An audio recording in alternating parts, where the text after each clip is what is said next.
Welcome, Thursday. It's Thursday, yeah. It's Killer Comic Show. See that? Look, a thumbs down already. We ain't even bloody First started. thumbs down. Oh, mate! They must love the content that much that they want to get in before everyone else. It's great, isn't it? Wow. Cheers, guys. Thanks for the thumbs down. Cheers for the thumbs down. Love it. What's up, YouTube? And thanks for the thumbs down. How are we all? Good? Best time of the week, favourite time of the week. I'm really looking forward to it. And it's been a busy one for me at work, certainly. But this is, I know what we've got in store for this show, and I'm buzzing. I'm absolutely buzzing. What about you, Tom? Oh, exactly the same, mate. I'm absolutely buzzing. Same. Been busy all week at work, both jobs, actually. But yeah, this I have been looking forward to all day. I literally woke up. I was like, it's Thursday. It's the Killer Comic Show. Buzzing. Yo. And the chat seems to be buzzing already. We've got the Poptimist in. Evening all. He was. Well, Evening all. I can't include you two because he was first at the door. We've got Mr. Fuzzy Dunlop. Massive shout out to Fuzzy for sorting me out the Harley Quinn Chase Funko Soda. So massive love to my main man Fuzzy, who I found out today is a 21-year-old female squash player. Wow. So that was interesting. That was interesting. Nice. So. Do you know what? It was a shock, but it was a welcome shock. It's a nice one, Fuzzy. Thanks for that, mate. We've got the Padawan Collector. Thank you for joining, sir. We've got everyone's favourite YouTube Heisenberg. Yeah. It is Leon Russell. Thank you very much for joining. Mr. Rob Matthews. Thank you very much, sir. Thank you also for the comment of watching the replay of the Jock Show. I think we can both agree that it was absolutely amazing having Jock on last week. I think he's incredibly down to earth. And the good thing about it was that he polished off a whole bottle of red wine while he was sitting. I mean, what a legend. Yeah, if you watch it back, I don't know if you guys have watched it back. I watched it back when I was at work, just to because I haven't stopped watching it, Tom. To be fair, I bet, mate. But if you watch it, he ever so slowly starts to loosen up. He's like, he is getting hammered. If we'd have stayed on a little bit longer, I reckon there'd have been clothes off. There'd have been the darkness. He'd have been doing drawing in the dark. Yeah, that's enough about what happened backstage. Come on. Oh yeah, sorry, yeah, shit. But yeah, no, I mean, how awesome was that? And then we've also got James, Mr. Comic Deal. Now, I watched a rerun of Panels and Pints, and me too. I think James is a little bit upset that he doesn't get invited anywhere. So I'm inviting him to Thought Bubble. I'm inviting him to meet me at Leeds train station when I arrive at 11 o'clock, and I'm inviting to take him out for a breakfast. On me. You know the funny thing is, though, Charlie, I don't know if he's told you, but he's cancelled on you because he's going with us on our flight and it doesn't get until 3 o'clock. Surprise! Hashtag community. I haven't got a thing where I can let the old bales of hay just go across the screen. Tumbleweed. I'm lost now, mate. I'm lost. And here, his flights have changed. So thanks for that. Anyway, yeah. I think what we should do, Charlie, is invite him to be a part of the Killer Comic Show as we amalgamate together and do a Killer Comic Show Panels and Pints meetup for the first time live. We could do that at Thought Bubble. I think that might be. I don't think the world is ready for that, to be fair. But let's try. Let's have a go. Well, maybe. Andy, you are the whore that's on both channels, so surely you can. Listen, I like to think of myself as the glue that holds us all together. Hashtag community. Hashtag community, mate. Yeah. Can I just remember, Tom, that this is a family show? Oh, yeah, sorry. So no fucking swearing, please. Okay. Sorry, mate, of course. But yes, Poptimist. Are you referring to the covers I've got behind me, a John Boy cover, or is it the fact that you picked up an absolutely winning John Boy cover? Nice. Is that a banger? It was a banger. If you ain't seen it yet, I'm sure he'll post it over on his Instagram if you haven't done so already. But yeah, it's been a busy week. Busy week. Who wants to shove some stuff? Some killer pickups. Who's got some stuff? Let's do it, mate. Right, I'm gonna. Yeah, me go first. Yeah, go first. Okay, cool. So I've been literally this is probably the first time I've got books personally for myself. Normally it's stuff for the shop. So I got the 1 in 25 cover for Batman and the Teenage Mutant Ninja Turtles, so I can get it signed at Thought Bubble with James Tynion, because I actually really like this run. If you haven't read it, it's a really good kind of standalone story, which is brilliant. And they do go into each other. The part 2 and part 3 they do work really well, but part 1 is brilliant. I also got now I don't know whether or not any of you guys are interested in Japanese anime or anything, but I managed to pick up some Japanese manga comics because they've got the first appearance of my favorite Japanese anime characters in. Now these are amazing. I can't believe that in Japan they like literally probably spend about £1 on this book every month, and this is all of their month's worth of comics in one book for £1. Wow. You have to read it with Japanese. You have to read it backwards. So you open it backwards and you read it. Is that easier for you with like being dyslexic and stuff? Actually, do you know what? I can understand Japanese much more than English. See, everyone's a winner. It's really cool. So I managed to get the first appearance of Deku, who is the character on the front from My Hero Academia, which is one of my favorite The Poptimist is a massive My Hero Academia fan. Huge. Tom, you definitely seem to be buying a lot more books that you enjoy, if that makes sense, as opposed to buying a lot of books just for the hype or just as a completionist. Is that fair to say? Definitely. Pretty much, yeah. I mean, I was doing that beforehand, and then I started the shop, and then I kind of got down a bit of a dangerous rabbit hole, which we won't go into. And now I'm back to doing it for the love of the books, really.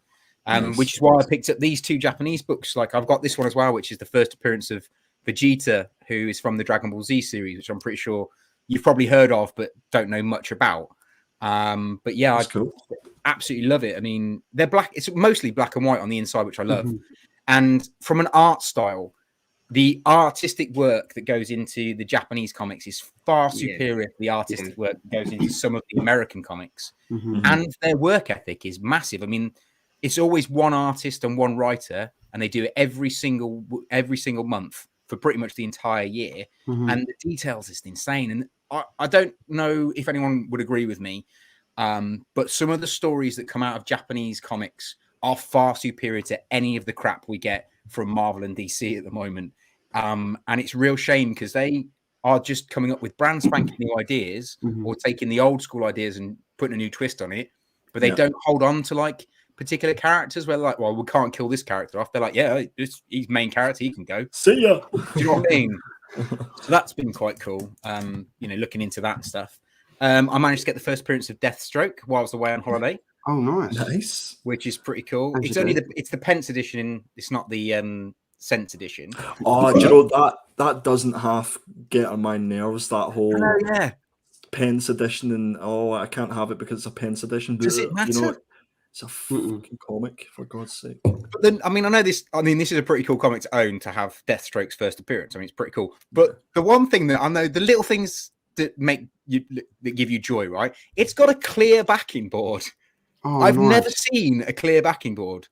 Nice, that's cool. And it's one of the nicest things because it really does. Like, I know, if you don't like CGC, I would definitely recommend getting a clear backing board. And you know what? They're good though, because when you put them into the comic app, you don't have to take your comics out to scan the barcode. But they're expensive though.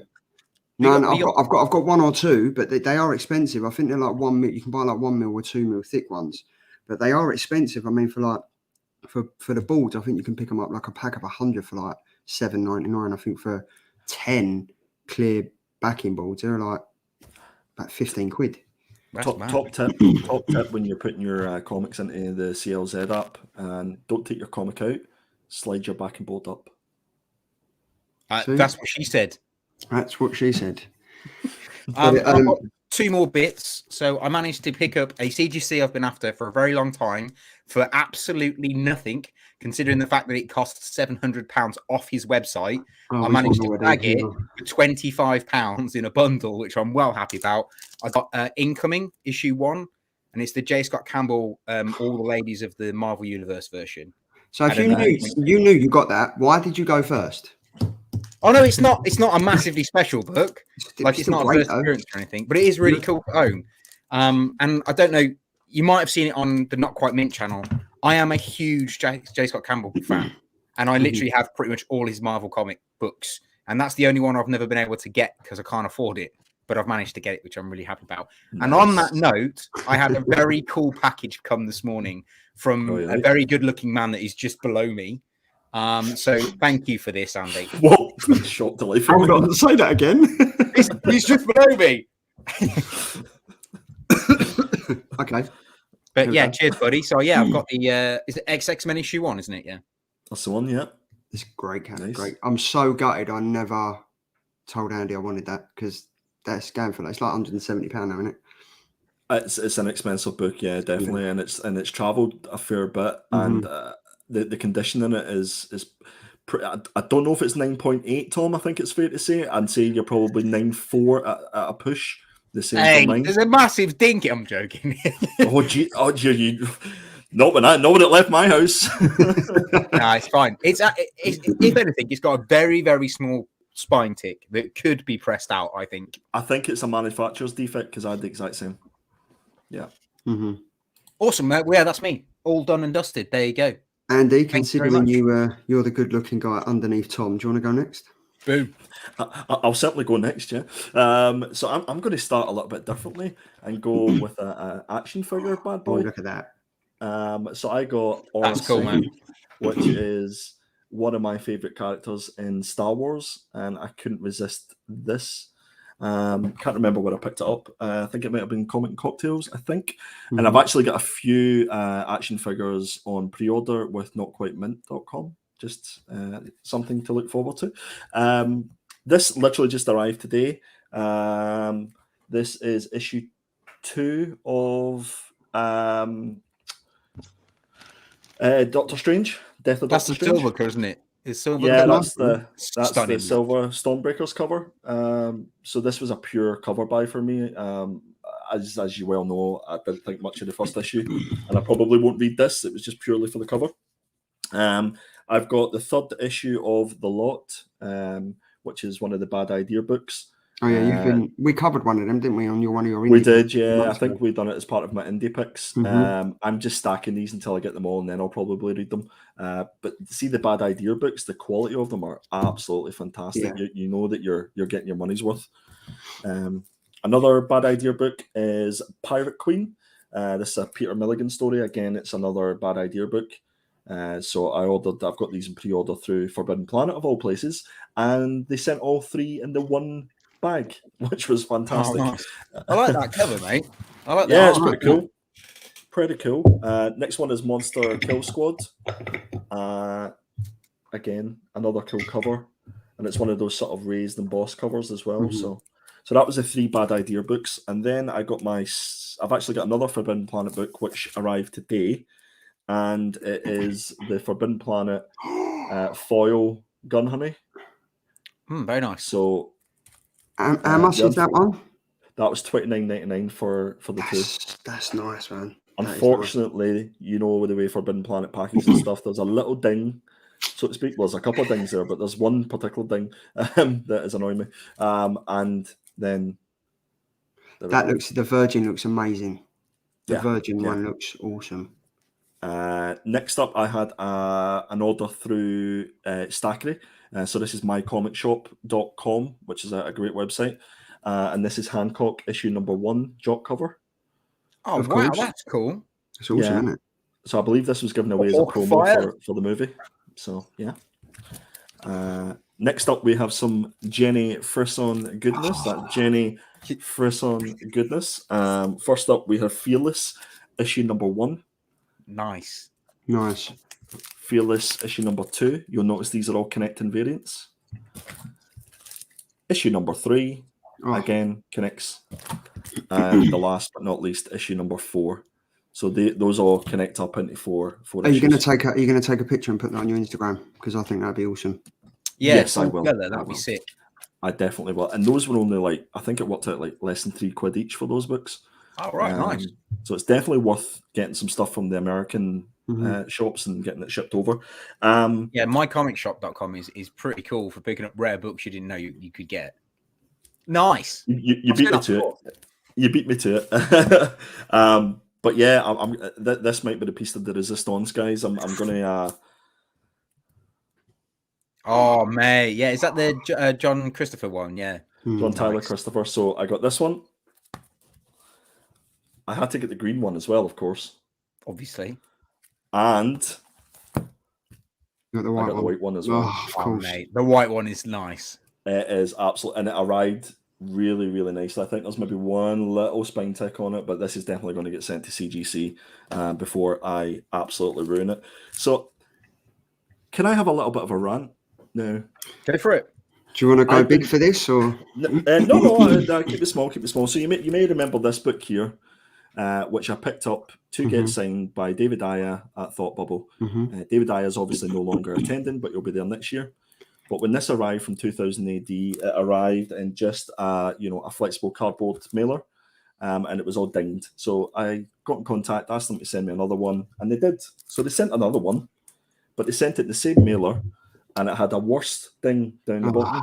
It's actually worse than the one before. So I thought, come on, third time lucky. Surely they can get it right this time.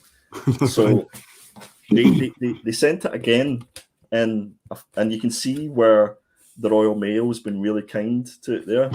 Mate. But they did decide to put it in some bubble wrap. I know. So, and it's dinged 3 or 4 times at the end. You can see it there. I can even see it on the screen. So this is officially my third copy. And I will be contacting 2000 AD to ask them for a refund. So if anybody wants a couple of dinged copies of David Dyer's 2000 AD, then hit me up on Instagram, perpetual.comics, and I'll send them on. I'm going to get in there now and say I'll have the most dinged one because I'll take one just for a laugh. 20,000 AD, taking on what Jock said last week, a comic should be read and rolled up and put in your back pocket. And now considering it's already You should do dinged. that in front of me. As soon as I hand it to you, Thought Bob would just go like that. I'll tell you what we should do. We should take those with us, the 3 of them, to the bar and see if we can get Jock to write The Killer Comic Show in white on it. Nice. Yeah. And then we'll roll it up and shove it in our back pockets. Yeah, just walk off. No, Yeah. that was I think that was pretty much me for this week. What were you, Charlie? Well, originally I didn't like when we was discussing this. I was like, I haven't got nothing this week, so I've been busy at work and stuff. And then pleasantly, I get home today and there's a nice small parcel. It says on the table, and it says to the baby boy, to not quite mince baby boy. So I was like, oh, that must be. It's either me or my son. So then, obviously, with my pull list from Not Quite Mint, I got sent my pull list. And Tom, man, I know like you're our comic shop and stuff, but the packaging's second to none, man. Like, none of these books are dinged or anything. So I got Power Rangers 12. They're not in any order. Power Rangers 12, which I'm collecting. Absolutely love that. And I love the connecting covers. Because what is this? This is, yeah. So Mighty Morphin number 12, and look, they all connect. Nice. Which is awesome. Then we've got Power Rangers number 11. Mighty Morphin number 11. Again, another connecting cover.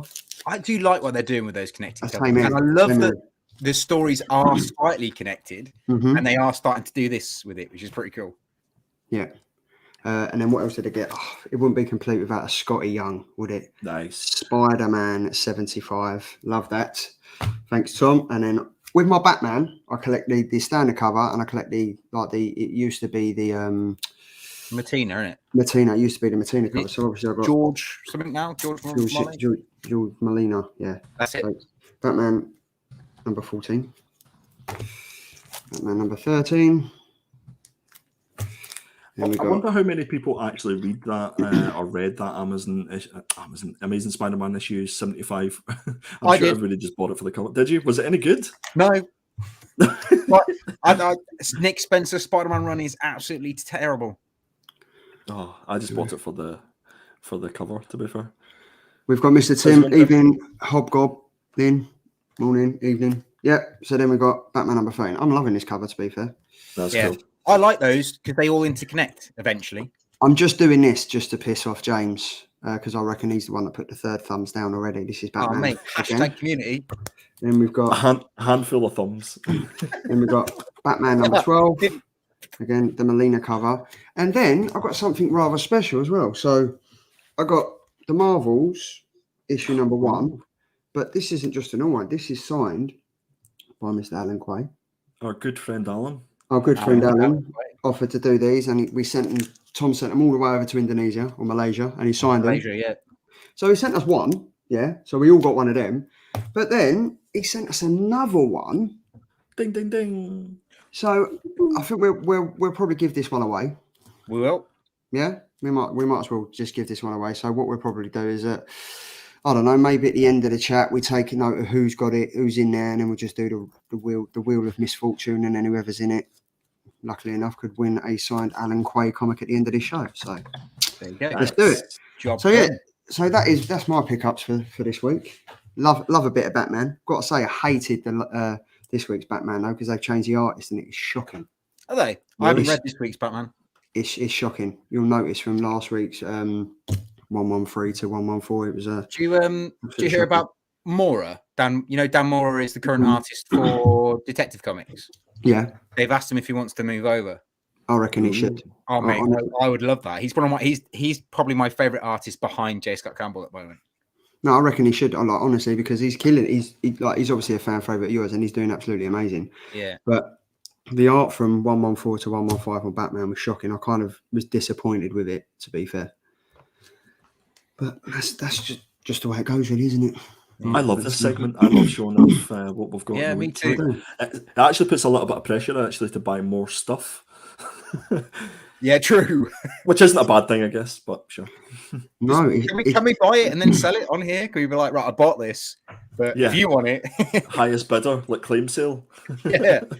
I don't know why we should do that. We should come up with a different section where we just kind of killer claim sale. The only claim sale that you need to be going to is the Hobgoblin Hideaways claim sale. That is the only one that's worth going to. So yeah, I mean, I'm pretty sure hasn't Tim got one coming up on Halloween? Yeah. Yes. Big one on Halloween. So if you're not following him on Instagram or Facebook, then make sure you go and hit Tim up on Hobgoblin's Hideaway. Tim, if you're still in the chat, drop the details for everyone to check it. And I can do that actually. You can kind of do that. But yeah, so as I said, that is our pickups for the week. And what we'll do, one of us will make a note of who's in the chat, and then we'll put it in the Wheel of Misfortune at the end. And one of you lucky viewers will have the chance. Will win a signed Alan Quay Marvel's comic #1. So good luck to everyone. But on that note, should we just jump in the car and head north? Let's do it. Beep, beep.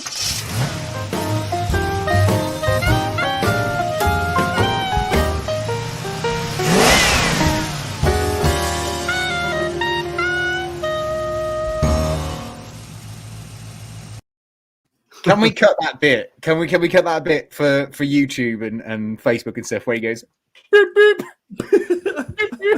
I just love this every week. I love this segment. I look forward to that. Forward to that, just like jumping in the car and off we go. It's 3 weeks away now. Do you know what I'm looking forward to, Charlie? I'm looking forward to seeing what you've come up with. So, because I was so busy at work, Charlie, who is a hero, took over the reins on the road to Thought Bubble and has come up with, I'm sure, is absolute gold. So, Charlie, let's see what you've got. What you got? What you got, Charlie? About that, I've literally just got this slide. That's it. Standard. It's the road to Thought Bubble. There we go. Moving swiftly on. No, this week we have the creator spotlight, and it is of the incredible Iban Coello. Now, he's another one that's going to be at Thought Bubble, and hopefully he doesn't pull out, because I think over the last week or so we've had quite a few drop out for what she said. Whatever reason. But yeah, I think we're getting to the list now. We've got 3 weeks left now, I think it is, until we actually all meet up at Thought Bubble. So I thought, well, I can't believe we haven't even covered him. This is how. Oh, okay. Yeah, if you want to talk to me, like, am I hearing my voice again? But no, what I'm saying is that we've done so many people, like we've covered so many people, like to think that we haven't covered him yet is just shows the sign of like how incredible the guests are at Thought Bubble this year. Yeah, absolutely. It's actually quite difficult to pick who to actually do the spotlight on, and I think that's what we were saying. Like even after Thought Bubble, we'll maybe continue to do the odd creator spotlight because there's so many cool people, and I think the one thing that this has sort of shown me is that there's so many comics that I didn't realize that some of these creators done, and I'm sure the people that are watching didn't realize. So if it gets them into buying it or recognizing some of the covers when they're out, then jobs are good. I mean, 'cause the Poptimus is like, I need to get my Venom signed by him. Rob Matthews is asking, are we attending both days? Yes, we are. We're actually attending the Friday as well, and it doesn't start till Saturday, but that's how eager we are. We will be attending it on Friday as well. We'll be in the Friday night. We will be attending the bar, so hit us up if you're there or thereabouts on the Friday evening, and we'll go for a few beers. Yeah, definitely. Why? Absolutely, 100%. Definitely. Get a comic show on tour. If you are attending it, jump in and we'll buy you a pint. We're going to be skint because we've got so many artists and people to buy pints for. We're going to have to whack it on a Killer Comic credit card. Have you received yours yet? Wait, what? It's not real money through PayPal. No, it's not at all. It's dark money, isn't it? So obviously, Iban Coello is a comic book creator a comic book artist from Spain, and he's obviously well known for he's done the majority of his work is with Marvel. So obviously, as of I think it was the start of this year, he became part of Marvel Stormbreakers, like creative of the new upcoming artists that everyone's going to be looking forward to art coming from for Marvel Comics, and obviously he's the next generation of the elite comic book artists. He's worked on many major artists, See, this is your segment, Andy. I'm getting all flustered now, mate. He has worked on many major titles for Marvel Comics, DC, Dark Horse, and IDW Publishing, both as an interior artist and also cover work as well. He's currently working on the new big event that has been absolutely sensational. It is Dark Ages with the writer Tom Taylor, which is, we've spoke about this, but I really hope it doesn't follow the trait of King in Black, because that was the last big saga of Marvel Comics and everyone was hyped up for it, and then before you know it, it just plateaued out at issue number 3. But obviously, if you want to follow him over on Instagram, it's Coello Iban at Instagram. And then on Twitter, it's Iban Coello Soria. And then we've got 4 covers that he's done various work for. We've got Black Knight, we've got Venom, we've got Captain Marvel, and we have Old Man Quill. But he's done some decent stuff, guys. If you haven't found him, if you haven't seen some of his work already, just check him out. Head over to like League of Comics or Marvel and DC and profile him and just have a look, because he's been around for a while. If you check out his Instagram, going back to what I was saying when I was showing my books, he's done a hell of a lot of Japanese animated characters, but in his American style. And some of them are absolutely incredible what he's done. So if you haven't seen them, go and check out his Instagram. Yeah, definitely. And he's active on social media as well. He is. There's been a few posts that we've put up, and he's liked them and stuff like that. So, if you haven't followed him or on Twitter or that, then please go and do so. Let him know that the Killer Comics Show sent you. Definitely. So, I mean, this is quite weird, really, because obviously Deadpool Mercs for Money was one of the comics that I kind of read when I got back into reading comics around 2015, 2016. And this is the one that he did. So obviously Callum Bunn was the writer, and the cover artist and interior art was Iban Coello for the Merc with the mouth, Deadpool. But I've got to say, this is a pretty decent cover, if I'm being honest. I wouldn't have known that was Iban's work, to be honest with you. That was a really fantastic run, from what I remember. And Cullen Bunn, he's done some fantastic stuff recently. He seems to always have a book out every single week at New Comic Book Day. But yeah, these are great. If you saw that in your comic shop and in the back bins, then definitely want to pick up. And I'm not even being funny. That probably going for about £2 or £3 if you can pick it up. If you find it, it's just a great piece of. Ironically, speaking of Japanese anime, there's a bunch of characters called the Ginyu Force, which are in Dragon Ball Z, that do this particular pose in the books. So you can see that he's been heavily influenced by that, which is really cool. That's really cool. I've never seen this before. That's quality. It looks good, doesn't it? Like, I'm quite interested in reading that. And then what else have we got? Obviously, we've got his first venture was into the Venomverse with 2017. Venomverse number 1. So he did the cover for this and also the interior artwork, which I think is great. And obviously, this would have been the first run that I think that I would have got of Ivan's work. Would have been Venomverse, because I do remember these covers. But I mean, this cover, the interior part where he's fighting Jack-O-Lantern is, I mean, look at that. It looks, do you know what I mean? Like, even that was 2017, it looks current now. Yeah. Like his work doesn't seem to age. whoever's doing the from what I've color seen. work for I don't know if he works with different colorists or if it's just the same person all the time, but it definitely complements his artwork absolutely fantastically. I don't even know if he does the color work for his stuff, but No. even on that cover with the red background, it just absolutely pops. Yeah, it's cool. It's a really cool story as well, the Venomverse. I really like the idea of that kind of anti-venom or whatever it is, that little creature that bonds with them and turns them into something completely different. That was such a cool idea. I really hope he was part of the design team on that, because the characters are really well designed, I think, that then go from being symbiotes to something else. Can't remember what they're called though. But with Venom, obviously with Ram V jumping on Venom and that coming out, it's been delayed by a week or so now. I've gone back and read like various other Venom books, not the Donny Cates ones, but various ones like this. I think there's 5 or 6 different alternative Venom comics out there that I've just random comics, not like issue 1 or issue anything like. I've just picked up random ones just to see how the story transcends and stuff, and they're all very much the same, but they're great. I love Venom. I prefer Venom in the comics to the movies. Yeah, if I'm being honest. same. Still haven't seen the new movie, but I right. haven't heard great things. No. Be careful, Comic Deal doesn't spoil it for you. And on that note, Venom again. Now you can see a theme running through here. Now, obviously, Iban is one of the Marvel Stormbreakers, and he has done the majority of his work that he's done is for Marvel. He's done DC and he's done IDW and Dark Horse, but the majority of the work he's done is for Marvel. So it's the likes of this color. It's the likes of Venom, Spider-Man. He's done various X-Men and stuff like that, which we'll probably cover. But yeah, this was the one for his Venom's 30th anniversary when it continued. Donny Cates and obviously Iban on the artwork and the cover art as well. He definitely knows how to draw Venom with that. He does. I'd love to. Has he done Carnage? I wonder. I'd love to see his interpretation of Carnage. When I was looking, I couldn't find anything that he's done of Carnage. I don't know if anyone in the chat has ever seen it, but if you have, I'd be interested to see it because I think it'd be great. Yeah, Iban, if you're watching in the rewind, hit us up. Let us know. Yeah, go for it. So obviously another Venom cover, and then he kind of done a run from I think from issue 7 till about issue 15. It was Iban Coello, and then it went back over to Ryan Stegman and stuff. And then obviously what is happening at the moment, issue number 1 and 2 is the artist, and he did the cover art for these as well, I believe.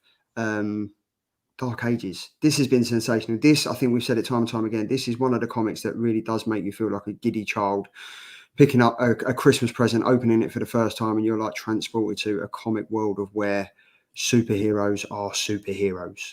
Do you know what I mean? This is great. Yeah, Tom Taylor definitely knows how to world build like the best of them, and I think he's done that really well in the first sort of couple of issues. I just think it's a little bit one of those ones where can it go? But it always leaves you wanting more at the end of the story with that last panel for the first 2 issues. It's just like, okay, I want more. And as you say, you're right back in your younger days when you were just picking up books off the rack and not caring if they were pence editions or dollar editions. It's such a good story. And I just think Tom Taylor's got such a knack for telling stories that you really kind of invest in. And I love the fact it's only 2 issues in and you kind of already feel like you've massively invested in it. You just want to know what's going to happen next. There's so much coming for this book. It's just like Deceased for me. It's completely got me hook, line, and sinker. And I like the fact that they're not being too picky on the characters, who they're in, who's in it, who's not in it. I really like that. And they're not being too picky about who they kill off or not kill off. And, I think it's great. I love that. Yeah. And I think Poptimus said his Miles Morales Captain America variant cover was great as well. So I think he's one of them artists that unless you know his work, again, like Kieran Gillen, you wouldn't know what falls under his radar. Yeah, 100%. I found a Carnage if you want to have a look. If you can, if I can share my screen. Yeah, go on. Let's see if I can do this. Delete that history. Delete that history. Yeah. There we go. Right. Oh, wow. Yeah, that is cool. Oh, yeah. Yeah. That's cool. That's like proper old school type Carnage. Yeah. Because I think the Carnage in the movie, from what I've seen, looks quite big, and I always sort of Carnage was quite slender and he was quite scrawny, wasn't he? Yeah, sleek. Is the word that I would use in Scotland. Kind of like a slender man. Yeah, like more of like a behind the scenes murderer rather than a bulkhead. Absolutely. No, but he's absolutely nailed that cover without a doubt. But you can get as because we've looked at a few of Iban's covers, you can definitely get that Iban feel about them. Yeah. So I think you'd be able to start picking them up. It's a little bit like when you see a Jock cover or you see a Zoe Thorogood cover, you just know that it's their work. Yeah. No, I like that. I think that's great. And then where was we? We covered Dark, and then we done Darkhawk. Now, obviously, is he going to be massive in 2021? Probably not. I've read this story. Didn't really like it that much, but I do like the artwork. I've got to say, like he does. It is good artwork he's doing, and obviously, again, he's doing the cover art for this, and he's working with different various writers and stuff. And I like the fact that he's doing the cover art and the art as well on some of the comics. Yeah, because then you kind of get the feed through from start to end. Because there are quite a few artists out there that just do covers that can't tell a story to save their life using art, and it's really nice to see the artists that are on the cover being able to tell a story with their artwork inside the book. I think that's incredible. Yeah. I do miss J. Scott Campbell doing interior art. He doesn't do it at all anymore. Yeah, without a doubt. I was going to say that the Darkhawk is actually got a huge following. Like he's got like that standard strong fan base. But as a character, you know, it's okay. But the writer has to be absolutely bang on for Darkhawk to be able to get me invested. But again, would this be a cover that I'd pick up? It probably wouldn't be, and it would just be for the simple fact that I would have been invested in it because of the character. For me, Darkhawk is falling under the same platform as Moon Knight. Yeah. Moon Knight is for me. I do love a bit of Moon Knight, to be honest with you. You should definitely seriously start getting invested in Moon Knight, especially the original stuff like the Bill Sienkiewicz covers. That's some of the best Moon Knight that you'll read. Obviously we've read a couple of issues of the new story. Which I think lost a lot because the TV series is coming out. Yeah. But Bill Sienkiewicz is where you need to go for some good Moon Knight. Oh, well, I'll definitely be picking. Yeah, because the new stuff, I could not get into it. I just weren't interested in it at all. Yeah. There's something kind of special about going back and reading some of the old school stuff because just some of the stories nowadays are just so rehashed and not rehashed very well. Yeah. So I think definitely go back and read some of the old school stuff. I agree with Andy. I've not read that particular run, but I've heard good things. Yeah, it's definitely worth it. And not taking anything away from Iban, this cover is pretty incredible. It's just sometimes it's the art and the cover art don't match the story. Yeah, 100%. Now this one is so obviously this was the variant cover art. He did this one. Yeah, it is this one. Variant cover art for this. This is of all the covers I looked at that he did, I'd say this is my favourite one. I love this cover. The colours again. I'd love to know who does the colour work. If it's Iban that does the colour work for it, but it definitely complements it. It's not. You know that particular cover is. It says a lot without, you know, it's one you want a cover that actually speaks volumes and you can take a lot from it. And I think with this one, different people could look at it and take different things from it because there's little nuances within it. You maybe see something differently the second time you look at it. So it's absolute stellar work. There's so much too. This cover has so much depth. Like you've got them holding hands. She's wearing her old costume. They're back to back. She's secretly looking at him. It's just insane. What is he looking at? Well, that's the thing. Like you said, you can take so much from it. It is such a good piece. Yeah. This is actually a piece of artwork, not just a comic cover. Yeah, I'd be interested if this came as a Virgin cover without. I was thinking exactly X-Men. the same. Yeah. That would be stunning. See that getting that graded in a Virgin cover, it'd be beautiful. I bet he's probably got prints of this to sell at Thought Bubble. I mean, I would if it was me. If it was my art, this would be one of my top picks for a print for people to buy. 100%. Nice silver pen, silver Sharpie over that. That'd be nice. It would be nice. And sometimes I just think, like, obviously, like, I think Hydra said it before. Sometimes he wants a comic book to look like a comic book instead of a piece of art. But when you've got something like that, if you take that X-Men away and, as you said, get a nice signature over it, it's going to look 10 times better. To be fair, yeah. Like, and I think Jock was saying, wasn't he, when he first started out, he was able to manipulate where he was putting the logo and stuff like that of the comic he was working on. With they've just gone above board and just whacked it straight above where it is now, and so it's at the forefront of the comic. Do you know what I mean? It's there's not a huge amount of thought, and I think Firehawk's just hit the nail on the head there. If this was a black and white sketch variant, I would be all in with a white cover. I think that is an amazing idea. Definitely. It is. I like this cover, beautiful. And then look here, look. Going to have to go, aren't I? Yes, you are. You're going to have to attend Thought Bubble, Darren. Yes, 100%. come on. Come on. We spoke about... What's that to think about? Come on now. Just come on. We spoke about this, Darren. You know it makes sense, mate. You know it makes sense. But yeah, on that note, Iban has done some sensational stuff. If you haven't checked him out already, head over to Instagram, head over to Twitter. As Andy said, he's very active on Instagram. He's always putting pictures up. He's always replying to comments and stuff like that. And of course, he will be at Thought Bubble, and we will be getting some stuff signed by him. And Darren will be going as well and getting Venom covers signed by him and everything else. So yeah, it's going to be another fantastic creator spotlight and another great artist that we get to chat to. Nice. Good job, Charlie. No, it weren't, mate. It weren't as good as you. I'll hold my hands up, mate. I got a bit flustered. I'm kind of not used to it. I just present. You guys do all the hard work. So I loved it. Very good. Very good. Thank you very much. So moving on. So play the intro. Tom, I can't play the intro. Why? Because it's saved in an MOV format and it won't play on here. So if you can resend it, if you can, it literally won't let me upload it. I tried it last week and it wouldn't let me do it. So if you can do it, reformat it to like MP4. Guys, you realise we're still live? Yeah. I know. and then we can get it up. But anyway, cool. Tom's done a cool intro for this. But yeah, it is the killer covers for October 20th. And up first is... me. Yeah. So I've gone for this kind of street punk, bit Banksy-like. Very much reminds me of Vice City. The old what's it called? Oh, what's the franchise called? Grand Theft Auto. Vice City, but yeah, Grand Theft Auto reminds me very much of Grand Theft Auto Vice City. It's by George Molina. And it is for King Shark issue 2. I really do like this cover, and I think the colors are great. I hope he's the color artist on this, because I couldn't find whether or not there was a color artist for this. It just seemed to be just him. I do love this. I think it's great. It reminds me so much of the concept. The concept is great. Yeah, it's really, really cool. The color work in this is stunning as well. And again, it's another one of those covers that you could look at 2 or 3 times and take different things from it. So good choice, Tom. Well, the character on it, the girl character on it, is the new bad guy in this, and this is her first appearance, Defacer. Oh no, is this her second appearance, Defacer?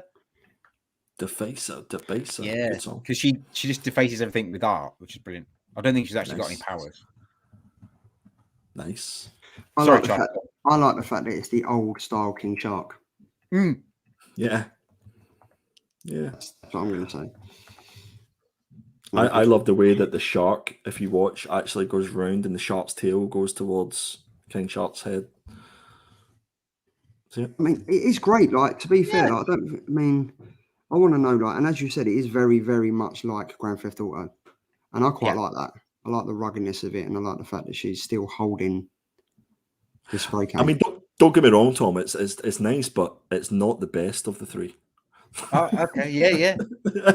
And decide that one, mate. Oh, look at this. So, look at this. Great segue there, Andy. Go on, son. Let me introduce you to the absolutely frighteningly tremendous John Gallagher Virgin variant for Swamp Dogs issue number 1.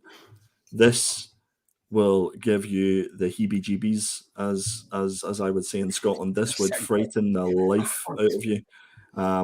The only thing that this is missing, and Scout Comics, if you're listening, I want a variant of this where the eyes glow in the dark, because I think that would just be a foil variant of this if there's not already one. But guys, come on, look at you would think this was a photograph. Look at the water, look at the reflection of his face, the detail. Look at the sort of the smoke coming off the head and the water. It's as if you could be right there in the water staring at him, eye to eye.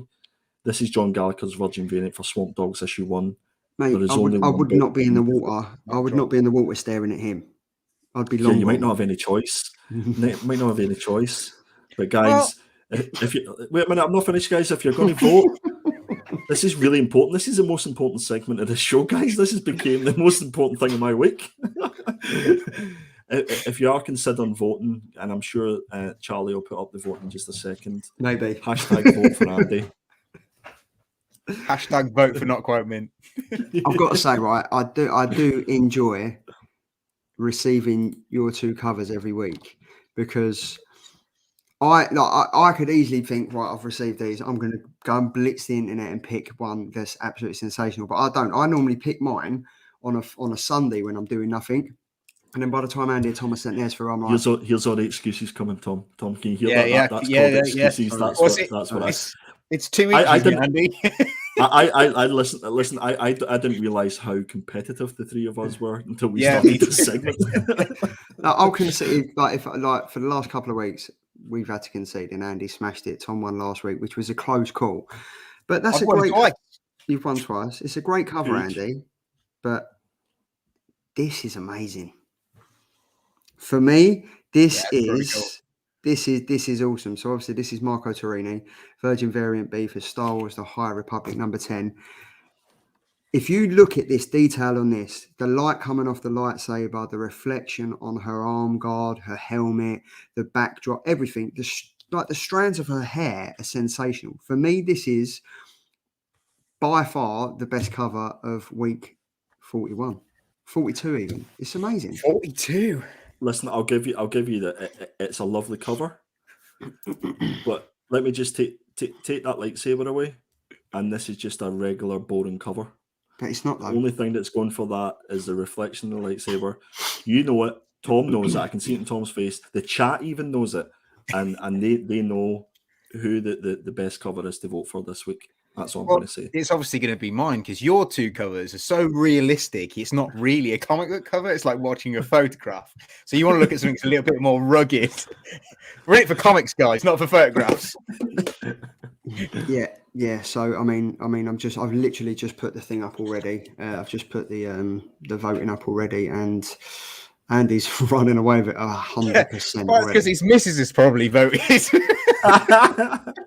Go on, Lady Perpetual. Yeah. So yeah, I mean, what is it? Yeah, it's 62% now, so it has gone down. We got King Shark at 12%, Swamp Dogs at 62%, and Star Wars at 25%. Oh, I'm gonna not win this week. Do you know what? I think it's going to be a close one. He said, but Optimus, but the saber is there, so therefore gets my vote. There we go. See? It's not about you're just saying that because you're Charlie's best friend. Stop it. That looks fantastic. We've got vote Tom. We've got no my vote already. But do you know what? I love this part of the show. I love it when we do our pickups, because we all read different stuff. We all pick up different stuff. And then we do the creative spotlight, and then we do the cover of the week, and you really see the competitiveness of us three come out, and we're like, no. And do you know what? If you go back to the first week we did this, it was just like, here's my cover of the week. I'll let it speak for itself. Now we're trying to sell it. Exactly. We're really trying to go, look at the detailing of it. Well, this was done in this, and this is done in Charlie, this. it's almost as if we think it matters. Yeah. It doesn't matter at all. It's just a bit of fun for us lot, and it's just a bit of fun for everyone to get involved. Bragging rights. It's bragging rights.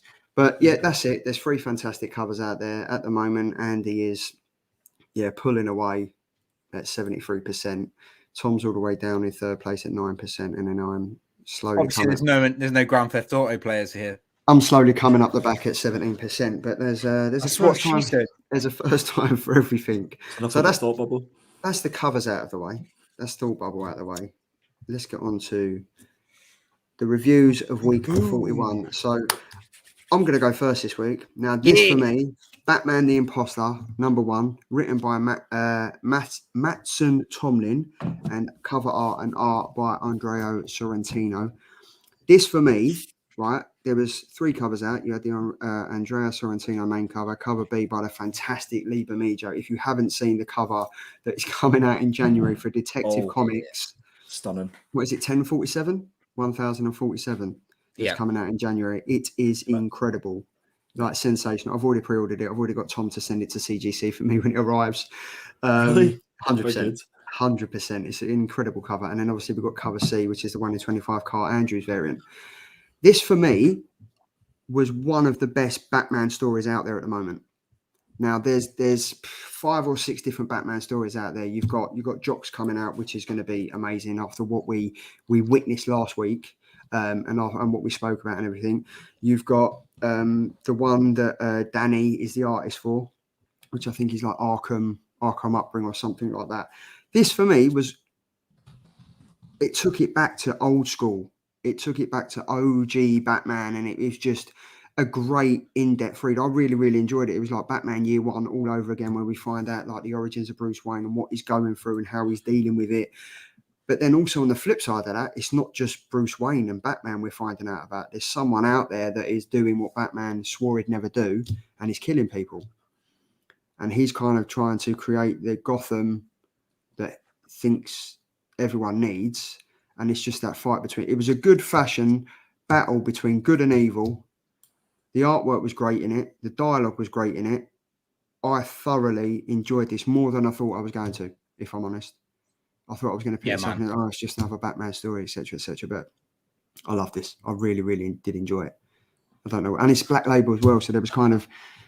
They had a bit more leeway to do what they wanted to do with it. It was a bit more adult themed with like some of the aspects and some of the dialogue in it and stuff. But I really, really enjoyed it. Andy, what did you think, mate? Whenever you said that this was your pick, I kind of internally rolled my eyes and thought, oh God, do I have to? It's Batman. There's so many Batman stories out at the minute. It seems to be every week there's a new one, and you just kind of like from my perspective, I love Batman. I enjoy the character, but it has to be my Batman. It has to be my type of Batman story, and I've just read so many that either kind of like gave you a couple of issues where it sort of dragged you in, and then it just changed. There's been so many new characters. What I didn't want to see in this book was a plethora, is the word of the week, of new characters being introduced that maybe last for a week or two. I don't get the time to get invested in them, and they're just slowly forgotten about. Mattson Tomlin is the writer of this particular book. So whenever you'd said about it, I went and done a little bit of digging. So apparently he's heavily involved in the writing of the new movie as well. And you can definitely see the consideration for the movie into this book, or potentially vice versa. My call out for this book is this the prelude to the movie. I think this might be the prelude. There's definitely going to be something in this book that you'll see in the movie. I'm with you. My Batman has to be a vigilante. He has to go back and be a detective.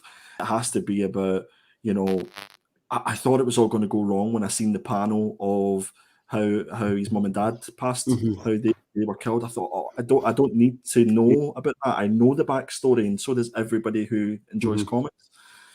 This, for me, was my favorite Batman read in a long, long while. It was absolutely superb, and it was completely and utterly complemented by probably some of the best art that I've seen this year for a comic book. Andrea Sorrentino completely knocked it out of the park.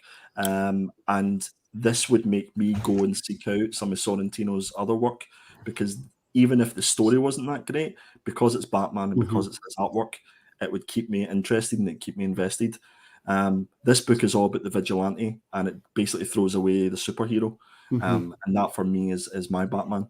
What about yourself, Tom? Yeah, I couldn't agree more with what you guys said. This is an amazing Batman book. And I'm the same. I want my Batman to be gritty. I want him to be a detective. I want him to be in the dirt, kind of roaming around looking for like evidence and bits and bobs. I really enjoyed it. I thought the depth in this book was insane between him and the lady that's in it. It's like the psychiatrist lady.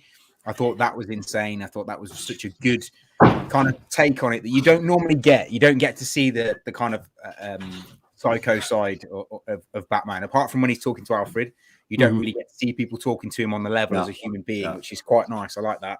My favorite part of this book was the paneling and the artwork, and the bits where like someone would throw a punch and he'd grab it and he'd snap it, and that bit would be in black and white, or like there was a phone going off or ringing and that would be in a completely different color. And I just thought that was a really clever way of drawing your eye to that particular point in the book.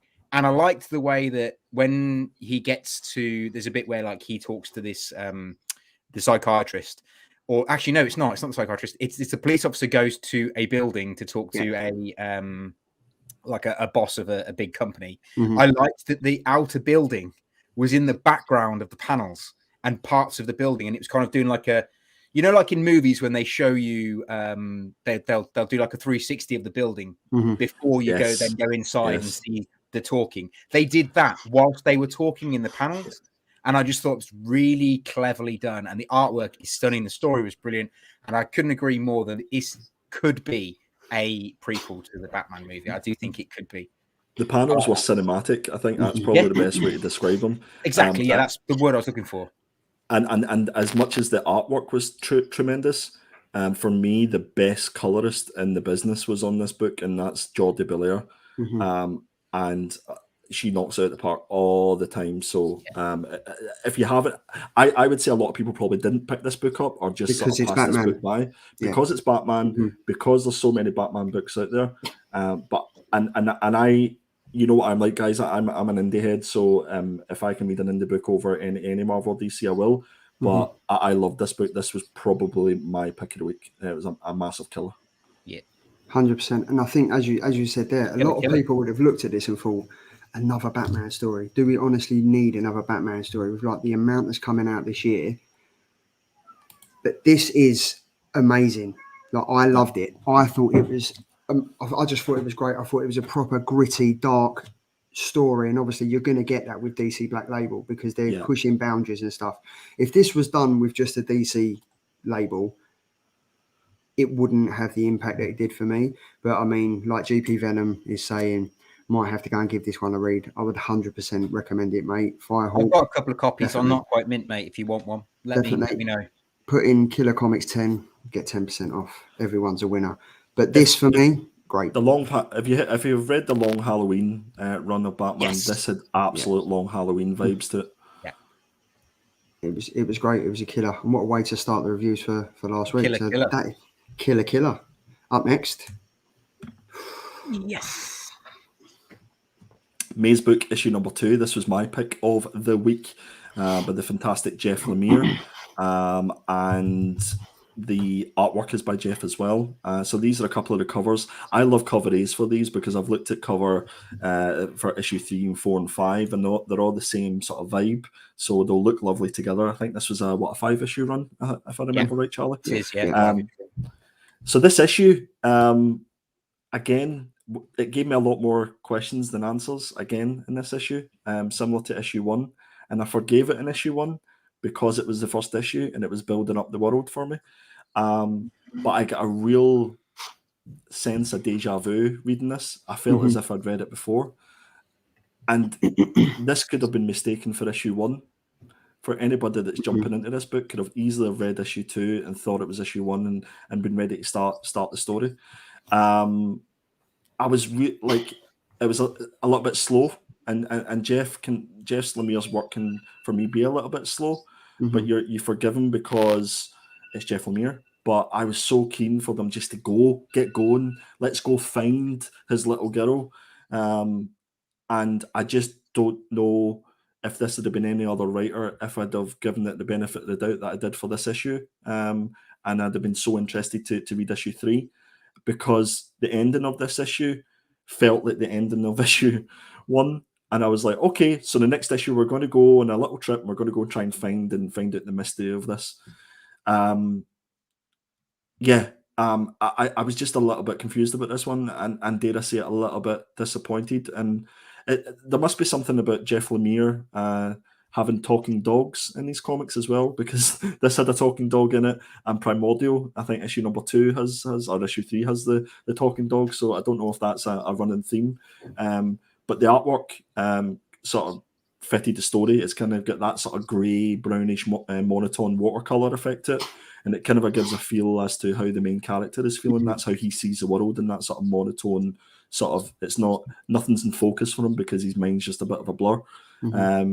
Without a doubt, for me, Jeff Lemire's taking us on a bit of a journey here. I just don't know where it's going to go in the next 3 issues. So I'm just a bit meh at the minute. I'm kind of on the fence in this one. It's not a killer, it's not a binner, but just because it's Jeff Lemire, I'll be picking up issue 3 to see where it goes, because I want it to go somewhere. What about you guys? Tom? Well, I would like to slightly disagree. I think it is a killer. I really enjoyed this one. I really thoroughly enjoyed the artwork this time round.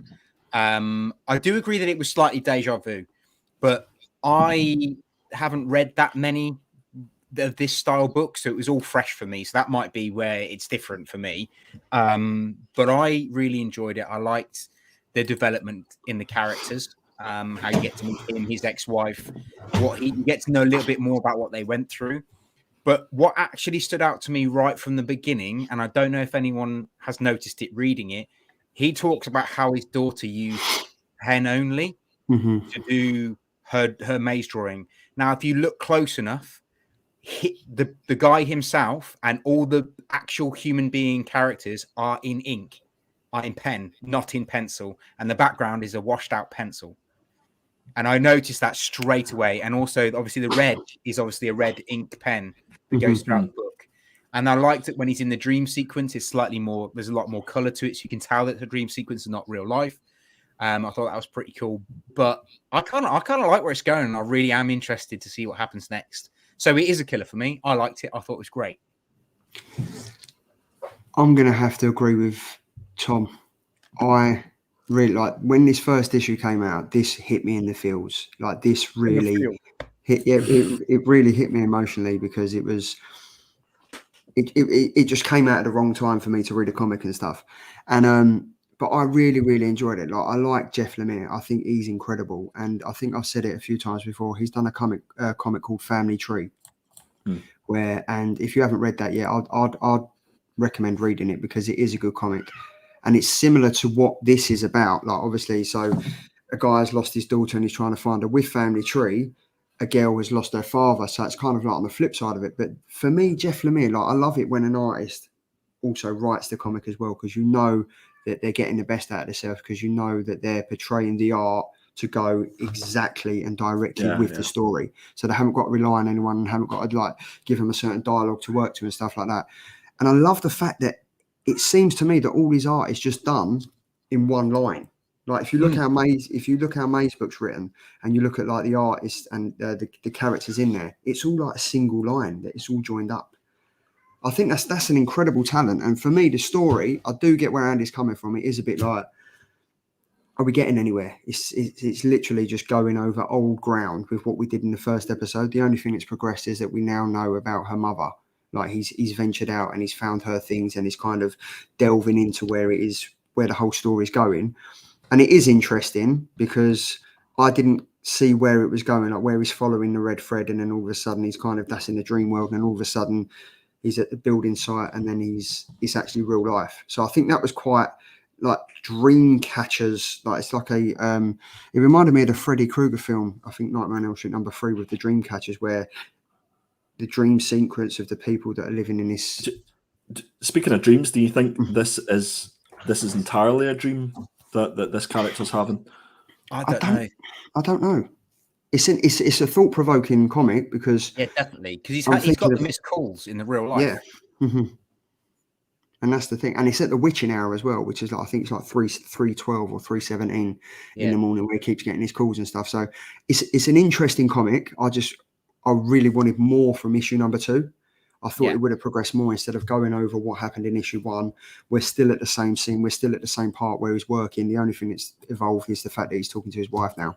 And so I really thought it would have evolved on, and I did expect more from it. I'm going to keep reading up to issue 5 because I want to find out how it pans out. But I'm a little bit disappointed with how it ended and stuff. But for me, the fact that it's such an in-depth, thought-provoking comic is going to be a killer for me.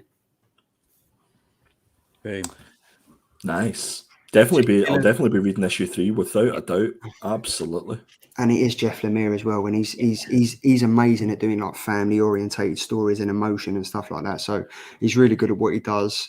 I just think sometimes he needs to just pick up the pace a little bit. I think by the end, like issue 3, 4, 5 of this is just going to probably blow our minds, and then we'll get it. There'll be something that will click whilst we're reading this, and we'll go, "Oh, right, okay." So that makes issue 1 and 2 make sense. If that so bring it on.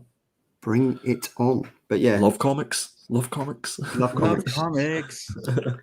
Tom. Yes. So my pick this week was Transformers Wreckers Tread and Circuits, written by David Moriarty, and the artwork by a very dear friend of mine, Jack Lawrence, who is ever so nice. He's done lots of bits and pieces for me over the past He actually did my invites for my wedding, which was pretty cool. Nice. Very, very, very top bloke. So I picked this up mainly because Jack's involved, and secondly because Transformers is one of my favorite things, and the Wreckers are some of my favorite characters in the Transformer universe because they are essentially the SAS of the Autobot world. So it's kind of like they're the baddest of the bad. They go in and do what people won't expect to do. This book was sold to me that that's what it was going to be like. However, it wasn't. And I was a little bit disappointed. The main cover is by my mate Jack. The B cover is by Anna Moklov. And then cover C is also by Nick Roach, who again is a friend of mine. So again, I picked up cover C because I wanted it, and I've got a lot of Nick Roach's work. But yeah, like I said, the problem with this book, the positive side of this book is the artwork in it is insane. It's quality. It's like an old school animated cartoon. It makes you feel like a kid again. You're reading it as if you're a kid and you're enjoying, a Transformer TV show. My only problem with it is the story wasn't great. I just didn't quite get it. I didn't really understand where it was coming from. They weren't this SAS team that they send in to do the Burst of the Badge. They were TV presenters, which I didn't understand where that came from. And it doesn't line up with what's currently going on in the Transformer universe in the ongoing book. It's got nothing to do with the war, which is quite weird. But then, it might progress into that. So I'm going to give it a bit more. It's definitely not a killer. And it's definitely not a binner for me. I'm definitely going to give it a second go. But the premise was that it was supposed to be this SAS team that were going to go in and kind of sort the Decepticons out and do what's meant to be done, when actually what they were doing was, making a TV show, which I didn't get at all. What did you think, Charlie? I like Transformers. I haven't read enough of it. I think you picked one before, which was crap, which was absolutely shocking. So I went into this very tentatively and was like, okay, surely he can't fuck up twice. And I've got to say, you didn't. It was an enjoyable comic, and it was refreshing to open up a comic that is so full of color, so full of like thick line work, thick details and stuff like that. I really, really enjoyed it. But the story for me just lacked. I just think it was all over the place. It was kind of like, as you said, like the Wreckers are meant to be the SAS, the guys that will do anything, go in, clear the shop, do everything, sort everything out, and then it's back to normal. Whereas I think they didn't get portrayed the best that they should have done. Like it was literally, for me, it was an enjoyable comic. I wouldn't say it was a killer, and I wouldn't say it's a binner, but I wouldn't say it's. I don't think I'm going to be picking up issue number 2, other than the artwork that's amazing. Like let's give Jack his shout. It is good. It is like I really like the fact that going from like reading Mazebook and going from like the Batman, the Imposter, to something so colourful and enjoyable again took you back to your childhood, and you was like, oh my god, it's Transformers. This is it. It was just a normal comic to read. There was nothing special about it. It's not going to win awards. It's not a standout comic. But yeah, it's a shame because I was quite looking forward to it because it's Transformers. Everyone likes Transformers, but yeah, the Wreckers were lackluster. I think it's their weakest story. Mate, it's so disappointing because Transformers a couple of years ago was one of the best written books at the time, when James Roberts was writing More Than Meets the Eye, and I've lived off that since.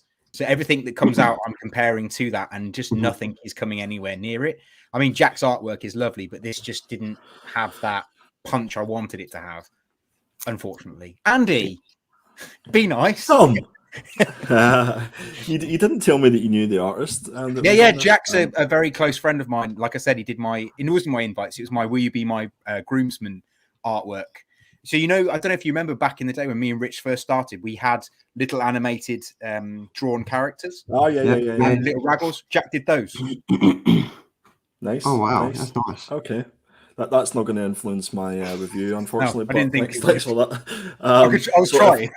If my eyes were internally rolling for Batman, then I was internally screaming when I heard that Tom wanted to pick Transformers. Because we have been here before, if I do remember, with what was the name of that? Grimlock? Grimlock, King Grimlock, issue 1. Yeah, and go back and watch the rewind of that for that review. And Scout, I think we should do Scouts on as well. And Well, this. Well, what can I'm not going to lie, guys. This was the first book that I didn't finish. Of any book that we have done, I got 7 pages in, and for me, that I'm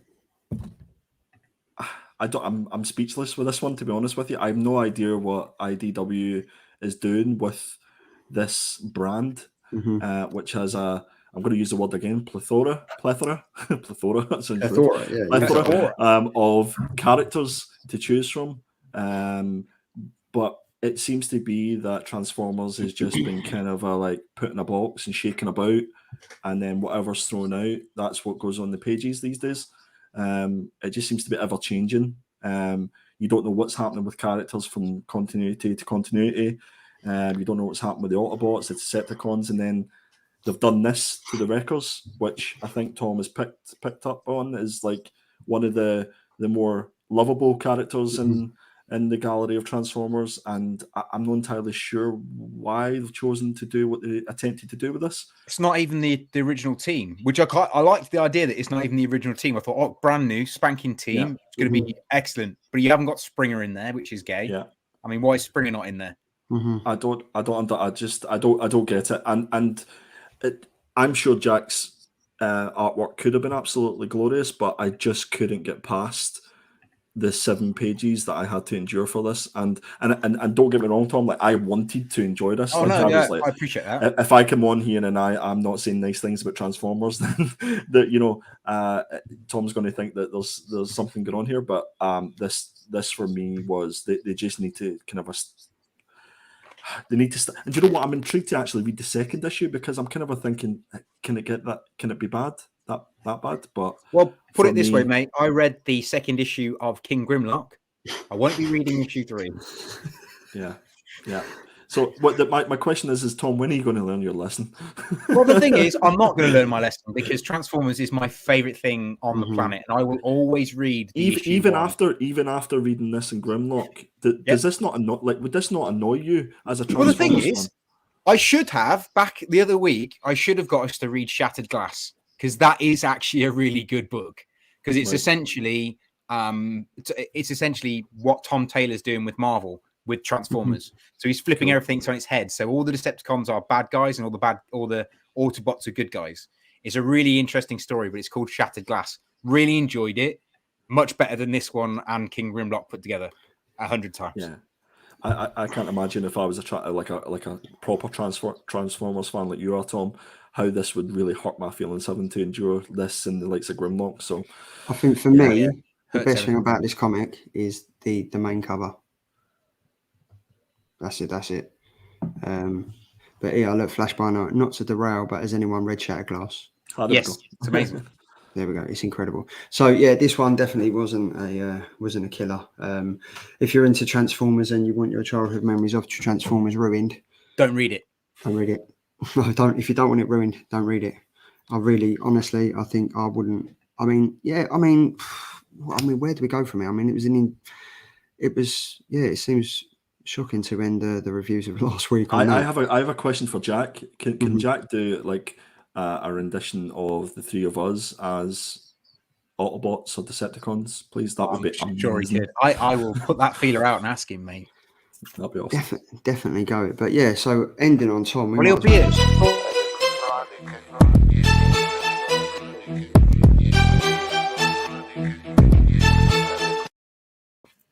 He'll be at Thought Bubble. He will be at Thought Bubble, yeah. I pressed it. I preempt what you was going to say and kind of just cut you off, mate. But this is your killer keys for next week. It is, mate. Yeah. So there are some really good keys coming out next week. I actually haven't gone with my normal first appearances and stuff like that. I've gone for ones I'm really excited about. So first off, we finally get the most highly anticipated book this year, and that is The House of Slaughter issue 1, written by James Tynion, art by Weather Edra. Is that how you say it? Eldra.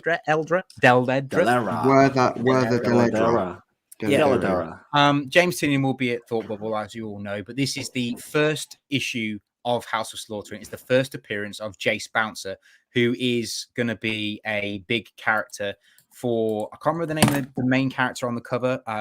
Charlie, can you help me with the name of the character? Can you remember what he's called, Andy? John. Say again? John. Just John. John. I don't know. But yeah, anyway, he's Erica Slaughter's kind of half, or she's his kind of like house brother, if you like. And this is his story about how he ended up in the House of Slaughter, and about the fact that he is I think he's gay, or he might be bisexual. It's one of the two. But this is his story and how he fits in this universe. And I'm really excited about this because we've got loads of these on notquitemint.com. And we've also got the Thought Bubble exclusive for this one, which dropped today on the website. So his name's Aaron. His name's Aaron Slaughter. Aaron, that's it. Aaron Slaughter. I was close. He was Aaron, nowhere near. He was nowhere near. It's his first kind of big story about him and his background and his relationship with Jace. So this one's going to be worth picking up for that. Like I said, there's an exclusive on Not Quite Mint for Thought Bubble. So if you want to get your orders in, you can get them, and I'll either deliver them to you at Thought Bubble if you're going to be there, and you can get them signed by James Tinian, or you can ask me and I'll get them signed for you at Thought Bubble. That is service. That is service. Look at that. But I'm looking forward to this. Like, I've loved there have been a few filler issues of yes, Somebody's Killing Children, but this is, I think there's been so much hype around it. It can't help but perform. And well, you'd hope so. And the covers that have come out as well. I think Jenny Frisson did a 1 in 50 or a 1 in 100. A 1 in 200. Jenny 1 in Frisson 200. Was insane. That's amazing. Foil, isn't it? Yeah. That kind of flew off the shelves. But that's a nice cover to start with, Thomas. It is, mate. It is. Up next, it all goes downhill from here. Is it Transformers? It is, yeah, pretty much. We go to Transformers. So yeah, next up is Task Force Z, which is written by Matthew Rosberg and artwork by Eddie Burrows. This one I'm excited for because it's essentially what happens after Deceased. So all the people are zombies. What happens if they suddenly decide, or they suddenly get their memories back and start trying to be human again, but they're still zombies? So that's this story, and this is the first appearance of Team Task Force Z. And the first appearance of the Resurrection Twins. So again, first appearances, but I'm more excited about this one than the fact that it's first appearances in. I was well into Deceased and stuff. Like I Deceased and then Deceased, Dead Earth and stuff like that. I really got into this, and the fact that this is now Task Force Z about the vampires, I'm all in. And I think that, I think Francesco Martina has already done some amazing covers for this as well. Yeah, there are some really cool covers for this one. If you go into League of Comics, you can see that there's some sensational covers out there. Like they're Matthew really. Rosenberg is superb as well. He's a fantastic writer. He's doing What's the Furthest Place from Here, the new book that's coming out with the vinyl that you can get. And some of his work is amazing.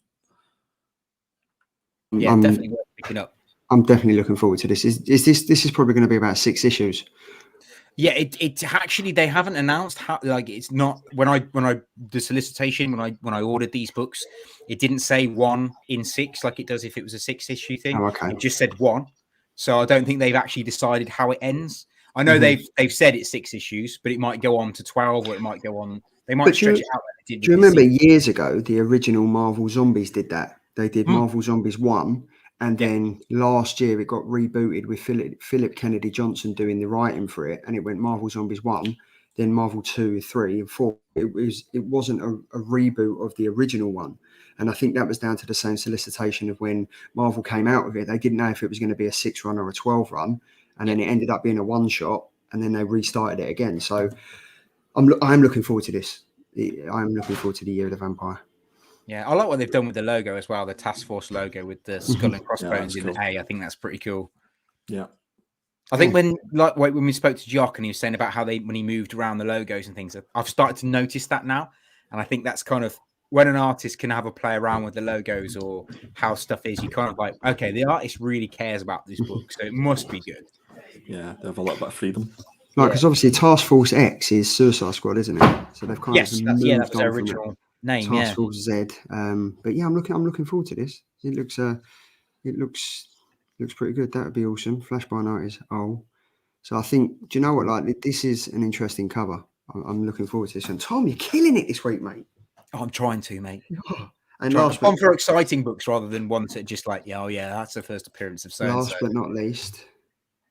Yeah, so this one is the Death of Doctor Strange, the Avengers issue 1, and it's written by Alex Panicle, whatever, never mind. And the artwork is by Ryan Bodingham.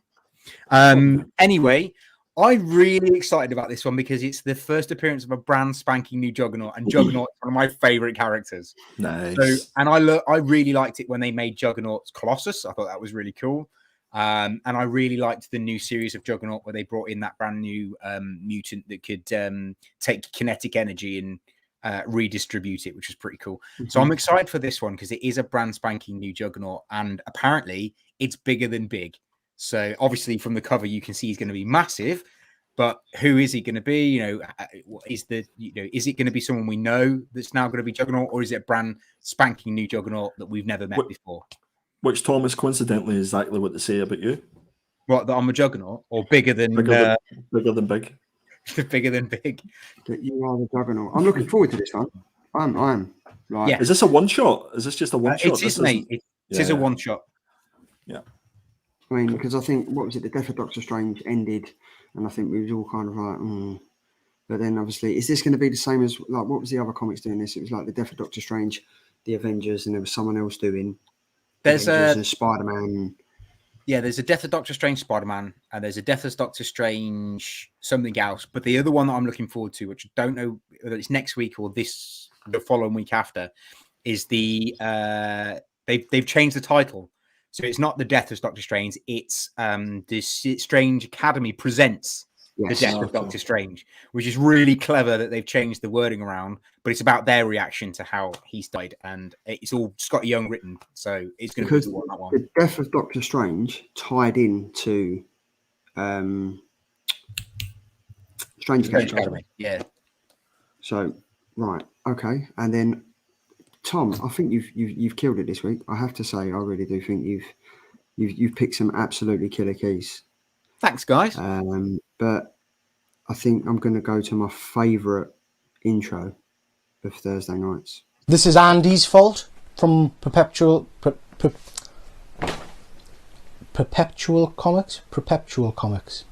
Pep.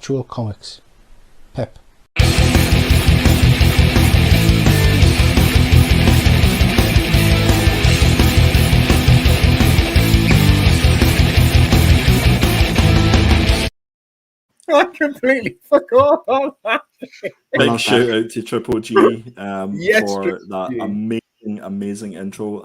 Absolutely. I remember the first time when I watched that, and I said to you guys, I think I messaged and said, we need to use that as my intro. That is just absolutely spot on. So good. Amazing. It is amazing. Triple G. I love that. Absolutely love that.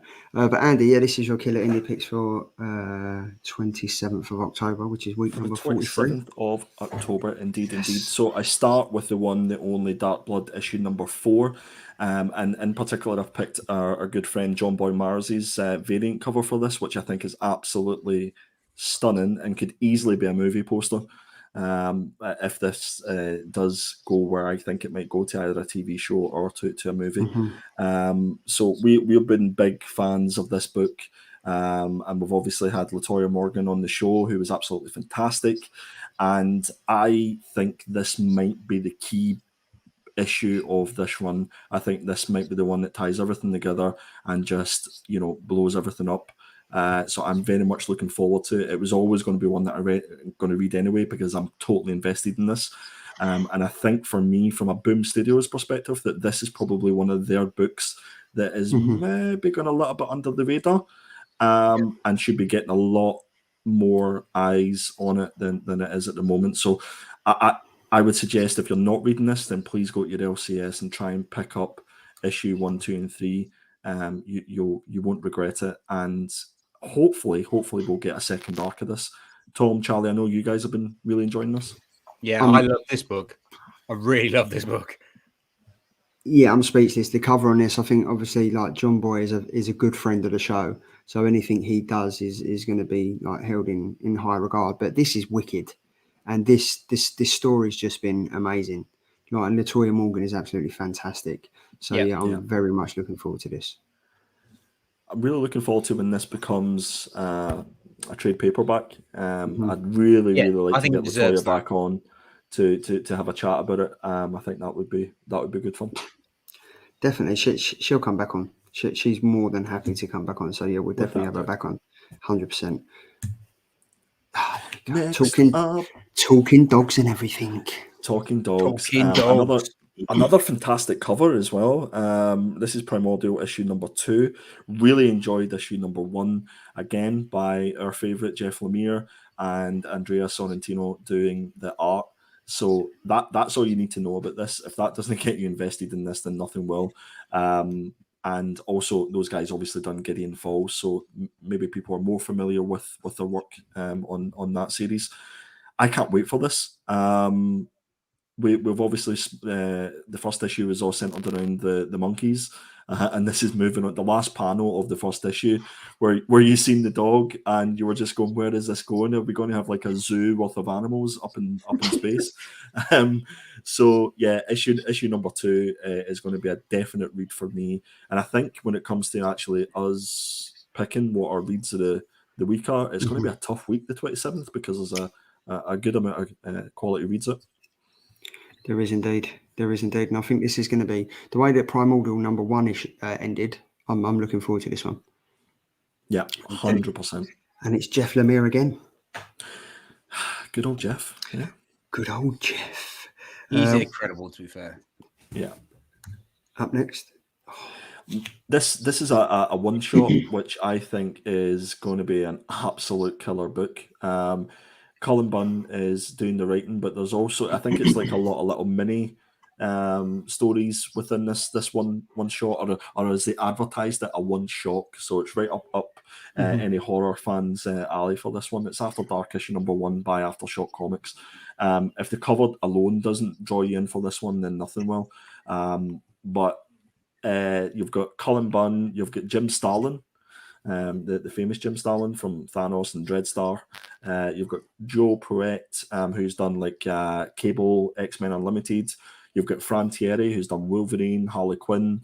And you've got Cliff Richards, not the singer, who done 10 Years to Death and Buffy the Vampire Slayer. I knew you were going to go there. So guys, please pick this up. I think it's going to be an absolute banger, and it might be quite tough to pick up on your LCS if you haven't pre-ordered it. So I can really see this one going for a few quid on the aftermarket if you haven't pre-ordered it. Nice. Especially if Cliff Richard's involved.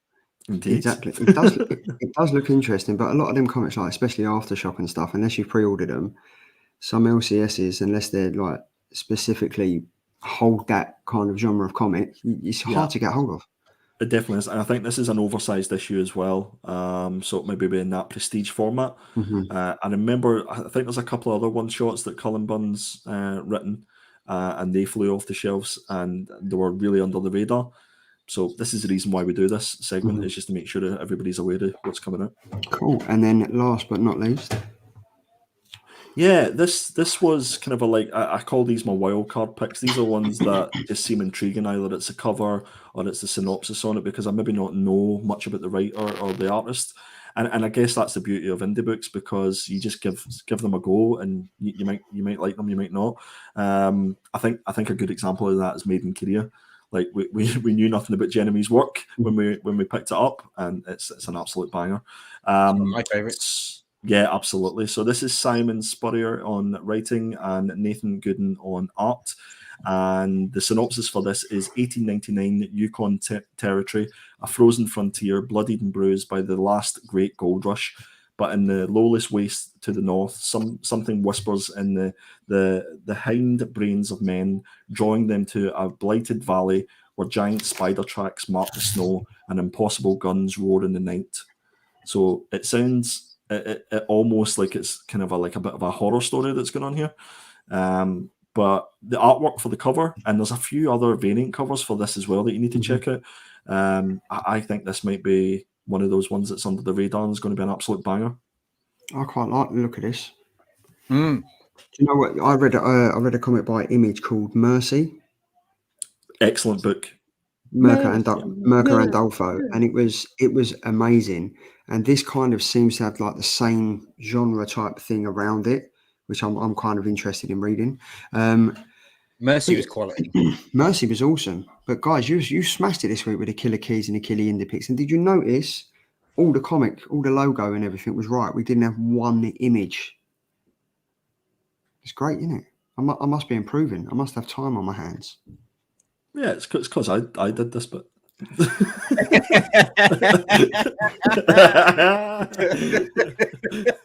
was gonna say, yeah, I did the killer bit.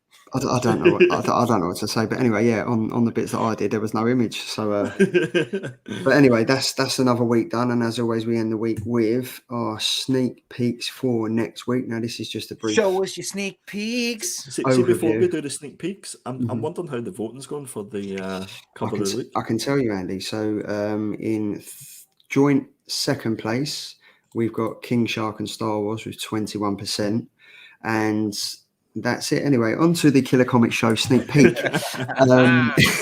and with 58% of the vote, I think we all knew it was going to happen. It's John Gallagher's Virgin variant of Swamp Dogs issue number 1. So yes, again, if Lady Perpetual's in the chat, your husband has won again. Yes, okay. End of. It's a shame because he won't be on the show next week. He's busy. I'm washing my hair. He's washing his hair, but yeah, I think it's safe to say that Andy's won again with 58% of the vote. So well done to him. But yeah, the sneak peek is we just give you a brief overview to show you what comics we'll be reading and reviewing next week. So if any of you want to jump in and join in the chat, read these comics and let us know what you think. Up first is Tom's pick of Refrigerator Full of Heads. Yeah, we were talking about it just before we came on. Basket Full of Heads, I really enjoyed. And I think Charlie was saying that he really enjoyed that as well. So it was kind of inevitable that one of us would have picked this one to read. I think, Charlie, you said you already had a glimpse? Yes. So, yeah, I'm excited to read it. You said it was okay. So, yeah. Yeah. Hill House Comics, DC Black Label, Basket Full of Heads. Basket Full of Heads was amazing. And this is pretty decent as well. So I'm looking forward to reading that one. What else we have got? Yes, goes without saying, really, doesn't it? It really. This is my. I say it's my pick of the week and my read of the week, but it's the Killer Comics read of the week. I think this is going very close to getting one of those gold seals of approval. I think the only book that's got that has been Ram V's The Many Deaths of Layla Starr. But this book is phenomenal. It exceeds itself every single issue. And Jeremy is doing amazing things in this book. The artwork is stellar. And we're looking forward to issue 5. And I believe there's one more issue 6 after this. Yeah. And it will be going to trade graphic or a graphic novel, and can't wait to get Jeremy back in the show. I'm sure he'll probably be in the chat next week. We're talking. We talk to him all the time, and massive shout out to him because he's just signed a new contract for another comic. So onwards and upwards to Jeremy for that. Awesome. Yeah. Before we go on to the next one, Mark Allbroad has just said MCM Comic Con starts tomorrow. Any of you guys going? We are not. I normally go every year, but we are saving ourselves for Thought Bubble on the 12th, 13th and 14th of November. So we will all be linking up then. But if any of you are going to MCM Comic Con, enjoy yourself. Make sure you take loads of money for Tom Hiddleston's £275 picture. And yeah, I'm sure that'd be great. If you've got the money, why not? But then to finish off with, we have my pick, Catwoman, Lonely City. I can't believe you used that cover. I know. Well, I wasn't going to, but I mean, we'll get to see it again next week. But we see it last week. Obviously, Jock showed us some amazing artwork. He's done the variant cover for it. The guy that can do no wrong. Andy, did the order come through today? Are you allowed to now talk to Jock without a restraining order? Is everything okay? Okay. Cool. We're working on it. Even my LCS cancelled my Jock 1 in 25 cover on me, even though I had ordered it as soon as it came out in previews. So if there's anybody in the chat and anybody in the rewind that watches this and has access or is able to get me the Jock 1 in 25 cover, could you slide into my DMs at perpetual.comics on Instagram? Because I'd very much like to add it to my collection. Thank you. Have you tried Galactic? I haven't. I haven't tried everywhere, but everywhere seems to be like 30, 40 quid for it. And it's a 1 in 25, which it pains me to have to pay that much. But Let me speak to Giant Galactic. Let me see if I can get one for you. Tom, I love you. But I'm looking forward to this because obviously this is like, I think this is Catwoman's story after the death of Batman, Jim Gordon, Nightwing and stuff like that. So it's kind of how she's dealing with everything. Catwoman, Lonely City. I'm really looking forward to reading this one. It's going to be amazing. Have you seen the design variants for this? No. Oh, they're really cool. I think it's Cliff Chang. Cliff Chang has done the design variants. He's done 3. So there's one which is Two-Face in a suit and then like a head and him on a chair. And then the other 2 are Catwoman. One with her masked, one with her unmasked. And her masked version, or both versions, she's wearing a grey hoodie. And the speculation is that grey hoodie is the only thing she's got of Bruce Wayne's. But she wears it out and about. And also she's got this really cool robe thing going on with her hair. Okay. So yeah, it's cool. I really like the design variants for this. I'm definitely going to be looking out for them. But I mean, Mark Oldroyd, Made in Korea, I must buy a story so original. Yep. Leon Russell, I buy everything with Joe Hill's name on it. Massive fan. I'm honestly the same as that. I'm honestly really, really like that. Tim, cannot wait for this one. Basket Full of Head was awesome. I assume that's for the previous comic. So to end on, I think it's only right. So I've taken down, I'm going to share the screen because one of you guys in the chat are going to be able to win a signed Alan Quay comic. So let me just share the screen now. So we have 13 names. We have Firehawk, Wakey Box, The Poptimist, Fuzzy Dunlop, Flash by Night, GP Venom, The Padawan Collector, Comic Deal, Mark Oldroyd, Rob Matthews, Leon Russell, James Clapham, and Tim the Hobgoblin. So there's 13. I'm going to shuffle it 13 times. 1, 2, 3, 4, 5, 6, 7, 8, 9, 10, 11, 12, 13. And I know I can. And I will now spin it. And one of you guys will be the lucky winner of a Alan Quay signed Marvels #1. Good luck. Make sure you contact us to get it. GP! Why, man?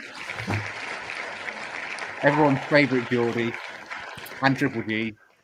There we go. GP Venom is the winner of this lovely Marvels #1 signed by Mr. Alan Quay himself. These comics were sent from Tom from Not Quite Mint all the way to the house of Alan Quay. He signed them in his favourite red pen and then he sent them back to us.